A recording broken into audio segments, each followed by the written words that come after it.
Questão de número 14, pessoal. O que ela fala pra gente? Considere as seguintes situações para um gás ideal submetido a diferentes transformações em um sistema fechado. Beleza. O gás inicialmente ocupa o volume V1 e temperatura T1. Tá. O gás é submetido a transformação isotérmica até atingir o volume V2. Tá. Em seguida, o gás sofre uma transformação isobárica até que a sua temperatura atinja T3. Beleza. Finalmente, o gás passa por uma transformação isocórica até que retorne a P1. Tudo bem.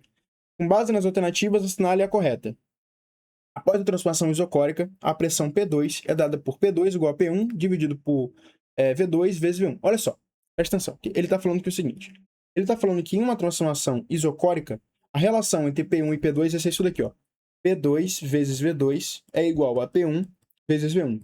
Por isso que ele fala que P2 vai ser igual a P1 vezes V1 dividido por V2. Justamente por isso. Aqui ele está falando que uma transformação isocórica, a pressão ela é inversamente proporcional ao volume, só que isso está errado, porque transformação isocórica é a transformação isométrica ou isovolumétrica, que tem um volume constante.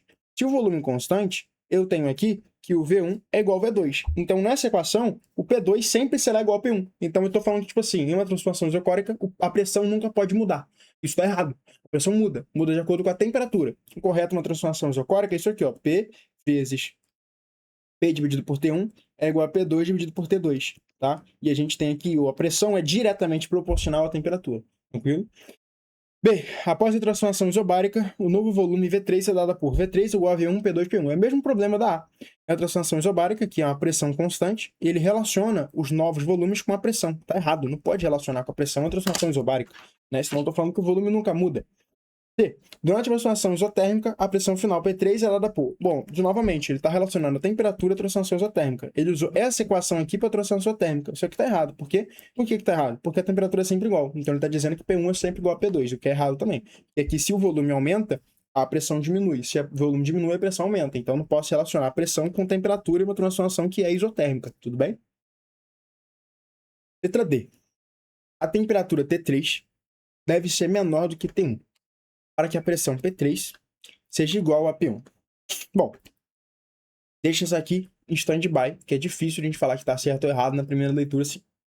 Após a transformação isotérmica, a nova pressão P2 é P2 igual a P1 vezes V1 dividido por V2. Isotérmica, então a gente sabe que P2 vezes V2 dividido por T2 é igual a P1 vezes V1 dividido por T1.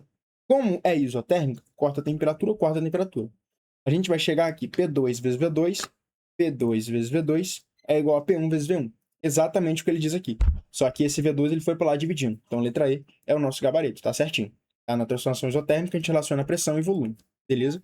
Agora, por que a letra D está errada? A temperatura T3 deve ser menor do que T1 para que P3 seja igual a P1. Bom, vamos ver. O gás inicialmente ocupa um volume V1 e tem pressão P1 e temperatura T1. E ele é submetido à transformação isotérmica até um novo volume V2. Então aqui ó, a gente tem uma pressão P2, um volume V2 e uma temperatura igual a T1, tá? Porque é a transformação isotérmica. Tranquilo? Aí tá. Aí, em seguida, o gás sofre uma transformação isobárica, em que atinge a sua temperatura T3. Tá. Beleza. Então, galera, olha só. Aí ele atingiu a transformação isobárica, então continua P2, ele atingiu uma temperatura T3. Veja bem, aqui você vai ter um outro volume V3 também. Só que o volume ele depende da temperatura. Se a temperatura for menor, o volume vai ser maior. A pressão aqui permanece constante. O que ele disse? Não, perdão. Se a temperatura for menor, o volume vai ser menor. Porque numa transformação isobárica, o volume é diretamente proporcional à temperatura. Tudo bem? Perfeito. Ele disse que a temperatura T3 deve ser menor do que T1 para que P3 seja igual a P1. Então ele disse que para P1 ser igual a P2, né? Ser igual a P2, a temperatura T3 tem que ser menor do que a temperatura T1. Cara, não consigo achar essa relação, sabe? Não faz sentido o que ele afirmou aqui. Para T3 tem que ser menor do que T1 para que P3 igual a P1. O que me confirma que se T3 for menor do que T1, a pressão vai ser igual? Nada. Entende? Nada. Porque aqui, galera, o que aconteceu foi o seguinte. Primeiro ele teve a transformação isotérmica, certo? Então ele foi um novo volume V2. Aí vamos lá, vamos supor aqui.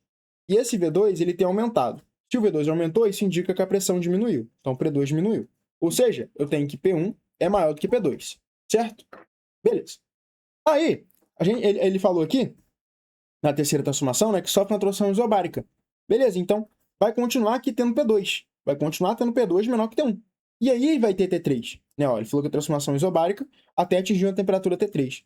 Então veja, se a temperatura T3 aumentar ou diminuir, ela só vai influenciar no volume, vai gerar um volume 3, que foi o que eu falei com vocês. Se a temperatura T3 aumenta, o volume 3 aumenta. Se a temperatura T3 diminui, o volume 3 diminui. Beleza? Sim? Então, T3 sendo menor ou maior, isso não influencia em P2. Então, T3 sendo maior ou menor, isso não faz P2 ser igual a P1, sacou? E mesmo que influenciasse, eu não posso dizer que se for menor vai ser igual. Depende, é menor quanto, entende? Então, essa alternativa é muito ambígua. Pode ser, tipo assim, 1 milhão de vezes menor. Aí isso torna a pressão muito menor. Se, por exemplo, pudesse influenciar, entende? Então, eu não posso afirmar isso na letra D, é uma afirmação muito perigosa. Beleza? Então, por isso que a letra I é o nosso gabarito. Questãozinha boa. Aí fica a dúvida entre a D e a letra E, mas a letra E é óbvia de ser marcada, tá? Então, vamos aqui para a nossa próxima questão.